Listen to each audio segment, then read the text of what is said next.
Welcome to SmithWeekly Discussions, an occasional program for our members of SmithWeekly Research. Please note this program is a private discussion and everything contained herein is for entertainment and educational purposes only. With that, we hope you're in a comfortable position, along with your favorite beverage, to enjoy the discussion. We remind our audience to examine our show notes attached to each of our shows to better understand how our program functions. Before we get into our discussion today, we want to say thanks for questions coming from our audience of SmithWeekly, including Jared W., Sean M., and Joe G. We've got a new guest joining us on the program today. Mr. Ken Johnson is on the podcast with us. Ken is the president and CEO of Lipari Mining, a Brazil and Angola-focused diamond producer and project developer, operating the producing Braúna diamond mine in Bahia State, Brazil, as well as advancing the Tchitengo diamond project in northeastern Angola. Lipari Mining is listed on the CBOE Canada Exchange under the symbol LML and also on the Frankfurt Stock Exchange under the symbol 0Y90. Mr. Johnson, good to have you on the podcast. Welcome. Thanks very much, Andrew. I'm looking forward to it. Ken, great to have you on for the first time. Well, as you are new to the program, why don't we kick it off here by having you give us your background and experience in the junior natural resource sector? Sure. Well, I'm a diamond geologist or a geologist with over 40 years of experience. I think I graduated back in 1982 in Canada, and I've spent most of my career in the diamond exploration and development industry. I think I got into diamonds when they had the big diamond rush in the Northwest Territories in Canada, in the late 1980s. Then got into the diamond business. Then worked in Canada. Worked a good portion of my career in Africa, Central Africa, the Congo, South Africa, where I lived for a while and developed some deposits there. And then I moved here to Brazil, where I'm located now in the northeast of Brazil, close to our Braúna mine. Moved here in the early 2000s and have been here ever since. And as a group, we've developed a number of diamond mines here in Brazil. We had two alluvial mines, one in Minas Gerais, one in Mato Grosso state, and we developed and financed those mines and operated those mines. And then in 2016, put our Braúna mine into production. And the Braúna mine is famous because it's the first diamond mine developed on a kimberlite deposit in Latin America. So we're quite famous for that. And it's also one of the oldest kimberlites in the world, age over 640 million years. So the diamonds are very rare. They're some of the oldest diamonds in the world. Ken, thank you for that. Good experience. Definitely good to have you run all those jurisdictions throughout your career. And I think there's a lot of things that you can take away from that, of course, lessons learned and operatorship and those various items that you guys have from exploration to production. So very good on that front. If memory serves, actually, Lipari would be the first diamond mining company on our program, which is quite rare, no pun intended. But why don't you give us an overview of the diamond market and how you look at the market today? Because it is a pretty obscure market and has its challenges and has some interesting components of it. Yeah, the diamond industry is different from gold and base metals. And a lot of people aren't really aware of the size of the industry. Diamonds are produced both from kimberlite deposits and alluvial deposits or gravel deposits. The diamonds and the gravels are formed from the erosion of kimberlites, which are the primary source rock of diamonds. And there's only about 22, 23 diamond mines operating in the world. So it's a very select group of diamond producers. It's a very interesting industry in that diamonds are very rare. It's an industry in terms of publicly traded companies that has become smaller over the past few years because it's been very difficult for diamond exploration companies to raise money in the market for exploration. And that's had an impact on our industry and an impact on the market because, with the lack of financing available for diamond exploration, it means that there are not as many new discoveries being made. In fact, the only new mine that's come into production recently is one in Angola called the Lipari mine, which started commercial production just last year in November. And but there hasn't been any new discoveries of any size for a long time, almost 20 years. So that means that rough natural diamonds are becoming even rarer. because you don't have any new discoveries. You can't replace some of the old mines that are shutting down. In fact, a lot of the production in the world is coming from mines that will be shut down in the next few years. A good example of that is Canada's north. The Ekati and Diavik mines are two of the biggest producers in Canada. Diavik mine is shutting down this year, and it's operated by Rio Tinto, and they announced that they were going to be shutting that mine down because it had reached the end of its life. And then the Ekati mine, which is kind of a neighboring property, it's only going to be operating for another maybe 3 to 5 years maximum before that one shuts down. And then you've got some older mines, ex-De Beers mines down in South Africa that are reaching the end of their life as well. And then also some older mines in Russia that are shutting down. So you're looking at a situation now in our industry where, the supply is diminishing, is dropping, and demand is increasing. U.S. Has had really strong diamond jewelry sales over the last year or so, as their economy has remained relatively strong. And then you've got increased demand out of India. India now accounts for about 15% of the diamond jewelry sales globally. And then you've got Chinese demand coming out of China that's increasing again as the Chinese government has put incentives in the economy to grow their economy. And we're seeing increased demand for diamond jewelry in China as well. In fact, the largest diamond retailer in China, a company called Chow Fook, has announced recently that they're expanding the number of their retail stores on mainland China to meet the demand for diamond jewelry. So you're looking at a situation where demand is increasing and supply is dropping. And De Beers recently announced that they felt that demand for natural diamonds is going to increase around 5% per annum going forward, which is a good sign for us. Yeah, lots of good stuff there. A lot of dynamics to consider. First of all, a lot of depletion, lots of challenges in different jurisdictions with respect to mining in general. So you have that scarcity increase there, mine closures, not a lot of stuff happening, not a lot of incentivization for more exploration, more production of diamonds. Then you have the wealth growth of some of these other countries that are up and coming. Ken, like you mentioned, India, strong demand for diamonds, strong demand for precious metals, and then also a country like China. Those two countries make up a significant portion of global population, and you have increasing demand on that front. So I think very good market conditions. Certainly takes years to sort, but very good market conditions, I think, here. Why don't we talk just briefly? Company announced Q2 results late July. Talk about what you guys have on those results and also how you're seeing expectations and operations to finish out the second half of the year. Our production out of our Braúna mine here in Brazil has been growing. We transitioned the mine from an open pit operation, which we operated from 2016 until the end of last year, to an underground operation. So our first quarter results reflected that transition of the operation from an open pit to an underground operation. And then Q2, we saw increased production. We produced just over 23,000 carats of diamonds in the second quarter, and we're going to be surpassing that in the third quarter here. Our production's been very strong, and we're right on target during this third quarter in terms of our diamond production and production of ore to the plant as well. So we seem to have overcome a lot of the challenges we had in terms of transitioning the mine from an open pit to the underground operation. We seem to have sorted a lot of those issues out, and production has been good going forward now. Okay, and that's great to hear. And we'll talk a little bit more details on Braúna here in just a moment. But I want to just talk a few administrative things first. Why don't we start off with capital structure? Talk about the shares outstanding presently at the company, also the balance sheet, cash, and also the key shareholders, which I think you have a couple important shareholders to mention.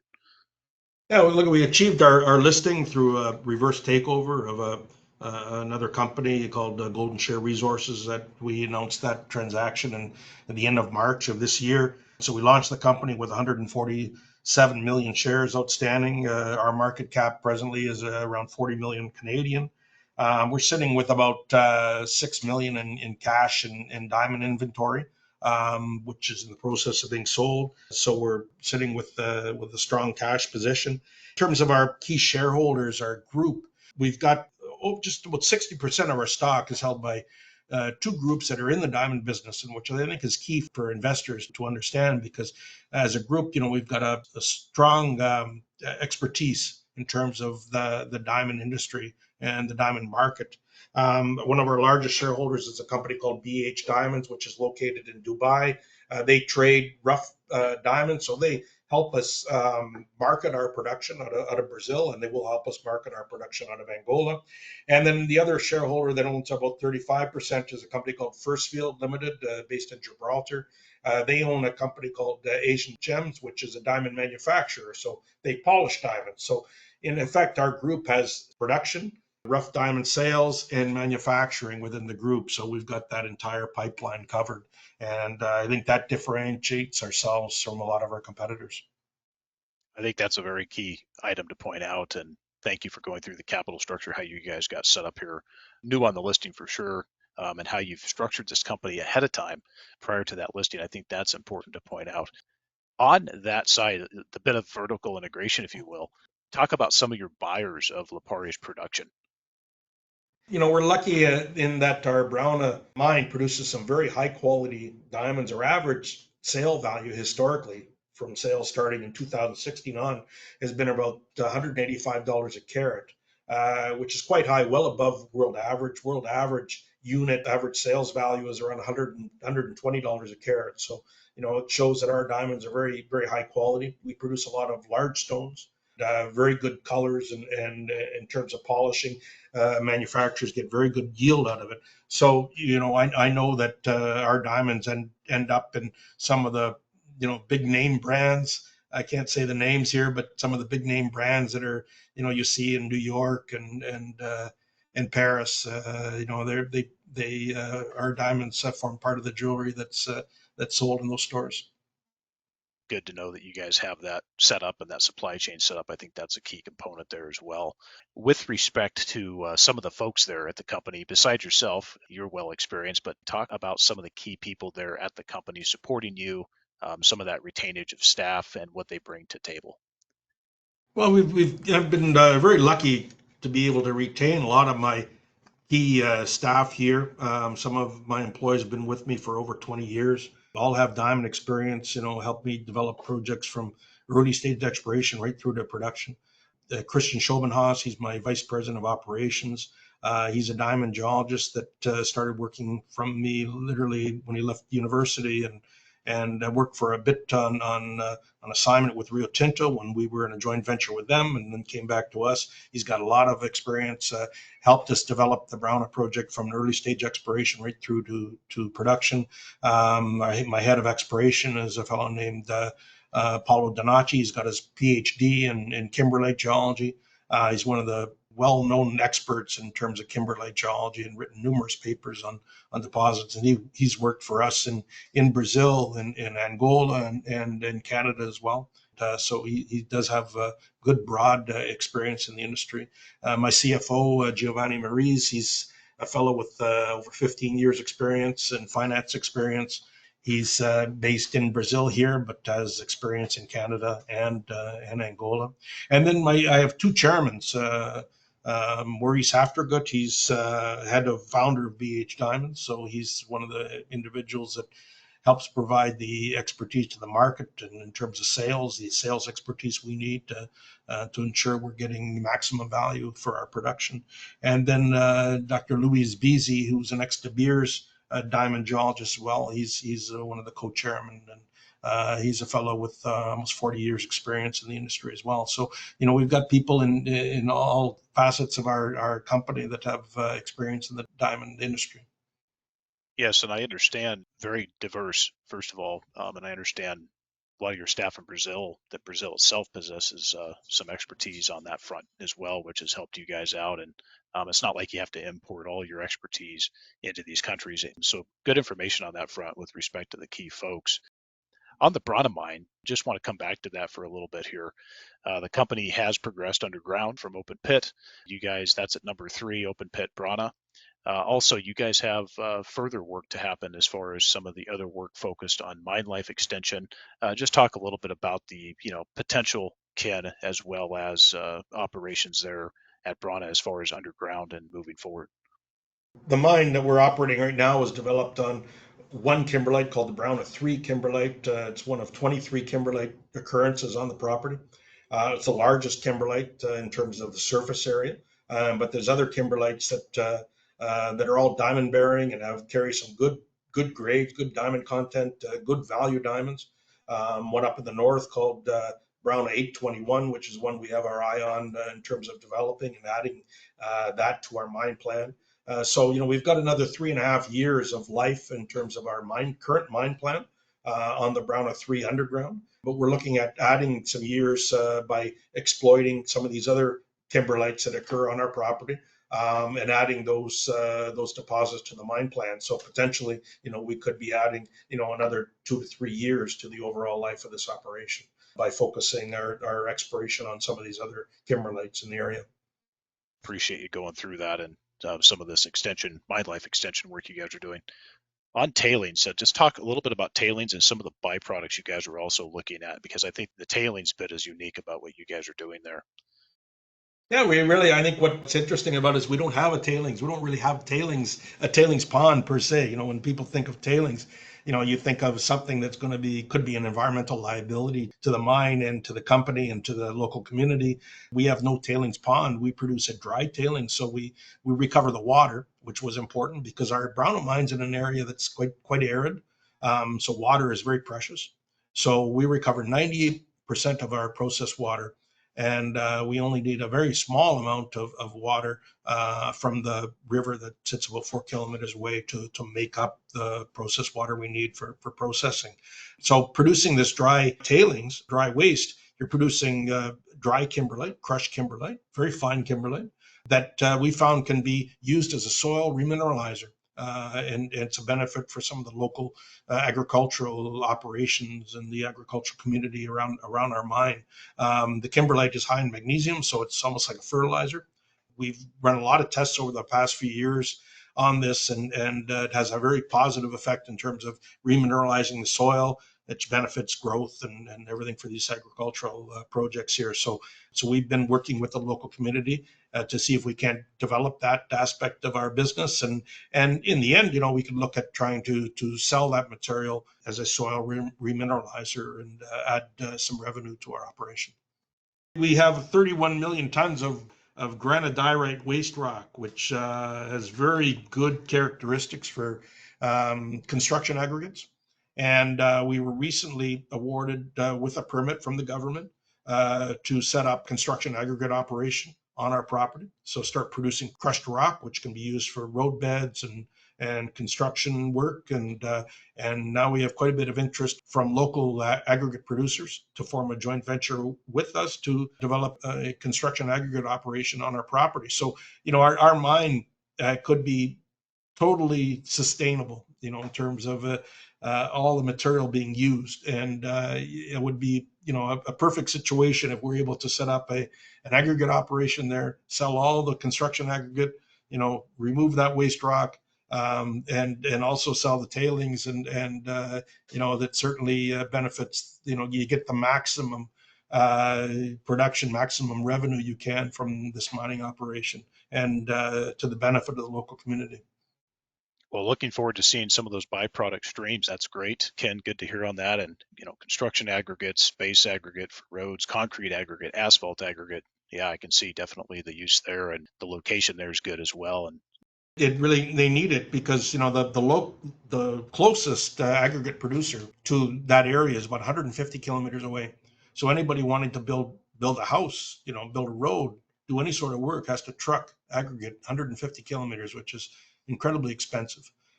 We had to do that when we built our mine. So the fact that we're able to develop this construction aggregate operation, which I believe we can with help from a local contractor, local aggregate producer who has the expertise, it's certainly going to benefit the local communities surrounding our mine. absolutely, yeah, 150 km is a bit of diesel. Well, on jurisdiction, just briefly, talk about Brazil, how you see it as far as a mining destination. What are your thoughts on the jurisdiction? It's a very well-established mining destination. That you've got valley here with their big iron ore mines, Anglo Americans here, all the big companies. There's a lot of gold exploration, base metal exploration, lithium, the new lithium mine, a couple of new mines in Minas Gerais to the south of where I am in Bahia State. So, it's a well established mining jurisdiction. You've got all the expertise you need. It's very easy for us to find people with experience in underground mining, in open pit mining, processing, consultants, engineers. You don't really have to go outside of Brazil. So, we're a good example of that. I mean, I'm the only foreigner. Everybody else are all Brazilians. We don't need to bring outside expertise in because you have it available here in Brazil. So it's a very good jurisdiction and to operate in. Infrastructure is very good here. It's a mining culture, as I say. So it's a fabulous place to work. Excellent. Well, yeah, good to hear about that. Good to hear your opinion on the country as well. And we're hearing similar things and definitely have seen a bit there in gold mining and other industries as well. Well, let's shift over to Angola. This is already a diamond mining jurisdiction. It's increasing active on natural resource development, Ken. We've seen companies come in there, Ivanhoe, Rio Tinto, for example, and there's going to be some more you're going to mention here in a moment. But how do you see Angola from a mining perspective now? It's a country on the rise. They had a change in government about 7 years ago, and this new government has really opened up the country for foreign investment. Changed a lot of the mining legislation and tax legislation, which is obviously very important as well. On the mining side now, foreign mining companies can now earn up to a 90% equity interest in mineral rights. Usually start through an agreement with the government, mining investment contract, they call it, where you start with a 75% equity interest, which is our situation right now. But you can ultimately dilute your partner, which is NDM, mining, the government mining company, down to a 10% carried interest. So that's brought a lot of the main players back into the country, both for diamonds, base metals, oil industry as well. So you've got De Beers back in the country. They're exploring and recently announced discovery of a new kimberlite district, a new kimberlite field to the north of our property, our Tchitengo property. They're investing in a big way in Angola. And back, I think it was early this year in May, they announced that they were suspending investment in exploration in Canada and focusing 100% of their investment in exploration in Angola. So it shows that they're committed to Angola and shows that they understand the immense potential there in terms of diamonds. And you've got Rio Tinto, as you mentioned. They're developing the Shiri kimberlite, which sits just to the south of our Tchitengo project. They're looking at putting that into production within the next 3 to 4 years. Anglo Americans there are exploring for copper, as is Ivanhoe. So you've got a lot of mining companies that are moving into Angola, and the government is made a lot of changes. They're investing in the diamond industry. They've developed what they call their diamond hub in the city of Sarimo, which is just south of our property. It's a main mining center there in the northeast of Angola and supports the Katoka mine, Luela mine. It's where most of the employees live and stay. And you've got hydroelectric power nearby. It's on our property, very good infrastructure, paved road right through the middle of the property. So it's a very, very good jurisdiction to be working in right now and very exciting. Yeah, Ken, and also there's already existing oil production in the country. Definitely it's coming more and more across our radar as well. So very good information on that front. And of course, you guys are there looking to add to diamond production as well. So you've got some big names as well in the country. The company holds the Tchitengo Diamond Project, which is in feasibility stage. There's a historic feasibility already done on it. You guys are working on a new one. This is very close to the nearby producing Katoka diamond mine as well. Cover off the project for us and what work you guys are currently doing. Yeah, it's an exciting project, a very large project. The Tchitengo concession covers 1,000 square kilometers, encompasses 30 kimberlites. 29 of those kimberlites were discovered by BHP back in the early 2000s. BHP spent around $25 million discovering these kimberlites, brought some of them to a fairly advanced stage. One kimberlite in particular called Chegi 38. They did some large diameter drilling, recovered diamonds there. Looks like it's got grades that are in the economic range. And we've got access to all that data, the old BHP data. And then the kimberlite that we're focusing our attention on right now is the Tchitengo kimberlite, which sits in the south of, along the southern boundary of our Tchitengo project. It's a kimberlite that was discovered by Katoka Mines in partnership with Alrosa, who was their largest shareholder at that time. Alrosa spent $35.6 million bringing that project to feasibility. They discovered it in 2005, and by 2013 filed a feasibility study projecting an open pit operation over a life of mine of 14 years, producing 1.4 million carats a year. So, we're looking at updating that feasibility study. And we've already started work on that, necessary work on that. Just last year, we completed a confirmatory drilling program where we confirmed the resource that was previously reported by Alrosa in their feasibility study, kimberlite containing 23.1 million carats of diamonds, of open pitable diamonds. And we've confirmed that with the drilling that we've done. And now we've recently purchased a processing plant that will move into the property. And that will allow us to process kimberlite samples to recover at least 5,000 carats of diamonds, which we think is kind of the target we need to get a good handle on the diamond value in today's market. So, once we complete that bulk sampling program, which will cost us around $8 million Canadian to complete, we'll have all the variables that we need to allow us to update the feasibility study. And, the advantage we're going to have, in updating this feasibility study, and what will allow us to advance the study quite quickly, is that we have access to all the data that Alrosa produced in their pre-feasibility feasibility studies. And a lot of the engineering was done to a very high standard. We've got access to all that information. So really all we need to do is update the costs and the technology to today's standards, and then look at pushing that project through feasibility to construction. So we think that we can complete that all within 12 to 18 months, all this work, the bulk sampling program and the update of the feasibility study, and then look at putting the mine into production before the end of 2028. That is actually quite fast, and I think that speaks to jurisdiction plus your guys' operational expertise plus the status of the project, location, infrastructure, etc. With that, talk just a little bit about what you would expect, rough numbers. I know you guys haven't put out anything formal, but capital expenditure for this project, talk about that and talk about maybe some production rates.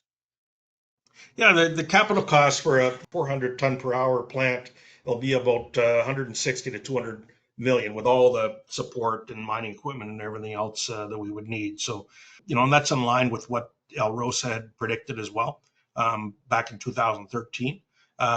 We think we can save a little bit of money on making some changes to their original design. So we're hoping we can keep the capital cost closer to the 160 million number. We'll certainly take advantage of some of today's technologies in terms of solar power, hydroelectric power, which will help us reduce costs as well. We won't have to rely on diesel generators to operate the processing plant and that sort of thing, which is what they were envisioning at that time. Now you've got a big hydroelectric dam down in Surimo that we should be able to plug into right into the grid. So there certainly are some advantages, optimizations that we can make to the operation. In terms of production rate, it's 400 tons an hour. We're looking at 3.6 million tons of kimberlite per year being processed, life of mine of 14 years by open pit, with potential to transition to an underground operation if the economics warrant it. So it's a very strong economics on the project, very high rate of return. You're looking at about 1.7 billion in free cash flow from this operation over the life of the open pit. Yeah, good position to be in here. The capital expenditure is very palatable as well as you guys continue to progress. And then, of course, supported by operations back in Brazil. Good information there. Big fan of hydroelectric. So that's great that you guys have that nearby to tap into. Talk a little bit about the exploration potential here because the land package is quite good as well. Yeah, it's huge, really. It's we've got 30 kimberlite pipes, as I mentioned. We're going to focus on Tchitengo, which is the one we think we can get into production quite quickly. And it's been largely de-risked. A complete feasibility study was done, showed very strong economics, So, I think we're just going to, be updating that and, be ready to get the senior financing. We need to get that in production. But we certainly will look at advancing some of the other kimberlites that were discovered by BHP. As I mentioned, they spent $25 million on exploration discovering these kimberlites. There's a lot of work. We have all that data available to us. So we can use that to prioritize the different targets, focus on the ones with what we think have the best potential to become a mine, and and look at advancing those. So certainly the next one on our target list would be the Shaggy 38 kimberlite, where they BHP completed some bulk sampling there, large diameter drilling, recovered some diamonds, which are good quality. The grade was around 25 carats per 100 tons, so it was in the, let's say, economic range that we would expect. So it's certainly a kimberlite that we'll look at focusing on, and it's a big kimberlite. It's 40 hectares in surface area, so it's 4 times the size of the Tweezo kimberlite, which is 10 hectares in size. So it's a very big target, very big potential resource there. And then the other kimberlites, either we can look at developing those on our own, or look at forming joint ventures with other diamond explorers, other companies, to try to de-risk it a little bit for us and use somebody else's money and still retain an interest in them. So, there's opportunities for joint ventures on some of these other kimberlites going forward. Ken, that sounds good. It looks like you guys got some options there to either keep it in-house or maybe look at having some other folks come in and work with you guys on some of the package. Definitely very good. And if you guys, as you move into the construction, the availability of potential cash flows to do that exploration work yourself, I think that adds extra potential to this proposition as well. So good information there. Well, Ken, with respect to community work, you guys have also been quite active on that front, both in Angola and working more so in Angola, but also Brazil. Just talk a little bit about your guys' work in the community to get alignment, get partnership, and anything else you want to cover on that front. Yeah, that's a important aspect of our business. It's something we feel very strongly about, that mining companies have to invest back into the local communities in which they operate, and we tend to do that in partnerships with the municipalities that we're resident in. So in the case of our Braúna mine, we're situated just outside of the city of Nordestina. So we have a very strong partnership, very good relationship with the city there.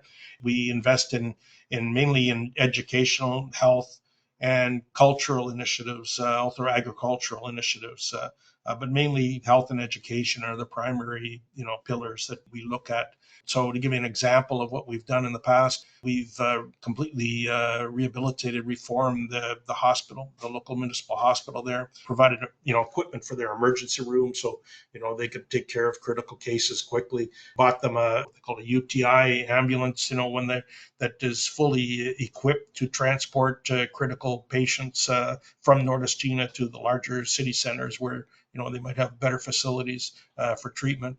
We've provided backup generator for the hospital, which it didn't have previously. So if they had a power outage and they had no electricity at the hospital, so we provided that system for them. On the education front, we've helped renovate the local high school, put in a computer lab, computer equipment, put air conditioning in all the classrooms, which it didn't have before, which is much very very needed, because it gets quite hot in the interior by temperatures get well into the upper 30s Celsius. So that was very welcome for the students, and we've also set up an after school program. We have our own little classroom in town and we have our own teacher there that we employ, where she provides after school classes to students in math and social sciences and that sort of thing, to help the students that need it. So that's really been our pillars. And on average, we invest about 2.6% of our gross revenue back in the local community in these various programs.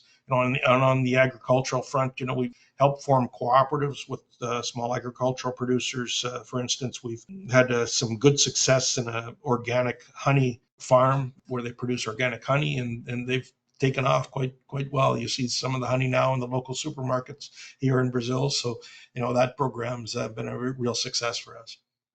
Well, that sounds quite tasty, Ken. I appreciate you going through that one.